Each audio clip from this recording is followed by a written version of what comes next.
Assalomu alaykum va rahmatulloh. Yonimizda zot boruvchilari Rishtondan akamiz kelishgan. Akamizga polni skromni salon qilib berganmiz. Narxlarni aytib o'tamiz. Akamiz saloni polni qop-qora svetda bo'lgan. Ashkalar o'rtasi seriya material qo'yilgan. Signallar ko'rinishi yaxshi barimizdan qo'yilgan. Kun to'sqichlarigacha qoplab o'rganmiz. Qo'linglar yo'llariga qaytgan. Qattiq, tiniq bo'lib turibdi. O'sir to'sadigan qo'yib berganmiz orqasiga. Yaxshi telefonni bo'lgan dizaynda tikilgan. Akamiz rulni tikib berganmiz. Aylanib buralib ketmaydi. O'rtasi qora bo'lgan, strochkalari ham karashli ipga tikilgan.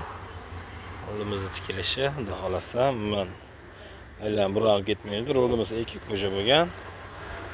Yoniga ishlatilgan ikki kojani karashli ipga tikilgan. Mashinamiz narxi 5.500.000 so'mga tayyor bo'ldi. Shu izolyatsiyasi tepaga pastga bari bilan 5.500.000 so'mga tayyor bo'ldi. Kimga qiziq bo'lsa, murojaat qilaveradi. Xudo xolasa chiroyli ishlayni qilib beramiz. Bizni kuzatib boringlar, sog' bo'linglar, salomat bo'linglar.